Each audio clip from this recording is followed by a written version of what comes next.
Some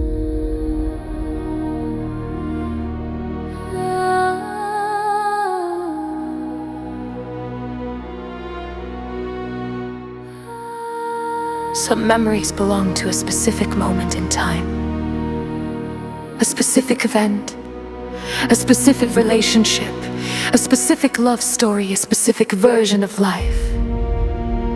The event ended, yet the mind may continue returning to it as though something remains unfinished. The same scene is replayed, the same words are examined, the same choices are questioned, the same pain is activated again. What should have been said, what should have been noticed, what should have been done differently. The moment someone left, the love that was lost, the rejection that never made sense, the betrayal that changed everything, the relationship that ended without closure, the person who was loved but could not stay, the future that was imagined but never happened. And sometimes the memory does not only carry pain toward another person, it carries regret toward the self. Why did I stay? Why did I trust?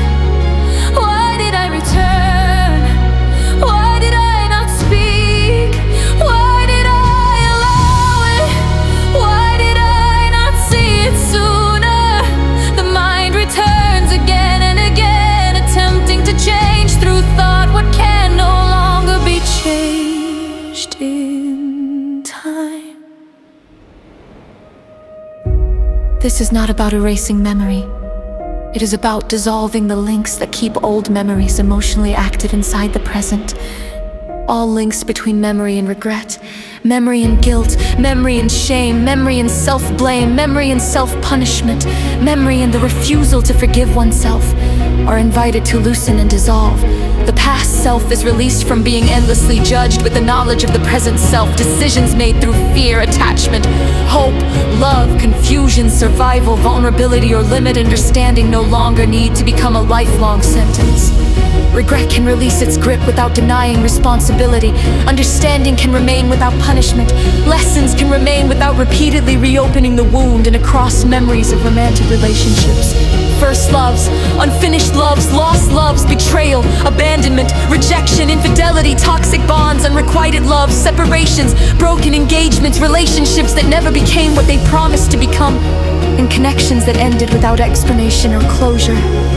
The emotional attachment to repeatedly reliving the story begins to dissolve. The mind no longer needs to reconstruct every conversation, no longer needs to imagine the message that should have been sent, no longer needs to replay the moment everything changed, no longer needs to search endlessly for the hidden reason, no longer needs to compare the present with someone from the past, no longer needs to keep an old relationship alive through thought after the relationship self has ended. Where overthinking became an attempt to regain control, where obsession became an attempt to understand, where remembering became an attempt to remain connected, where regret became self-punishment, where refusing to forgive oneself became a way of paying for the past, those connections are brought into awareness and released. All emotional charge still attached to remembered faces, words, places, messages, promises, endings, missed opportunities, and imagined futures begin separating from the memory itself. The event belongs to the moment in which it happened. The relationship belongs to the chapter in which it existed.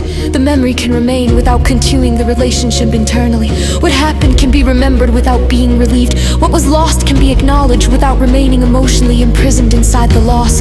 Across the conscious mind, subconscious mind, emotional body, nervous system, physical body, and all deeper layers carrying the imprint. The connection between remembering and re-experiencing is invited to dissolve.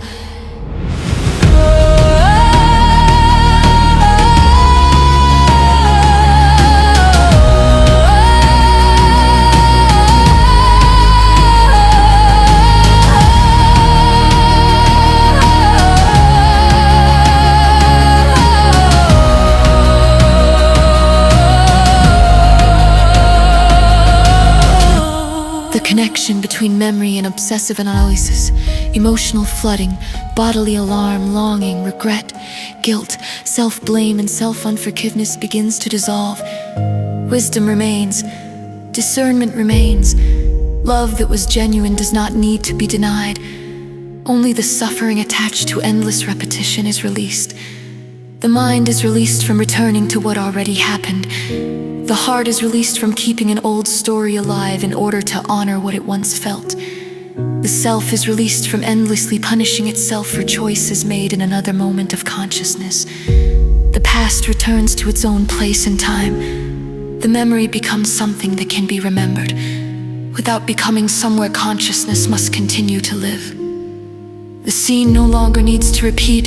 The relationship no longer needs to continue through thought. The regret no longer needs to become punishment. And what once held the present inside the past is finally allowed to end.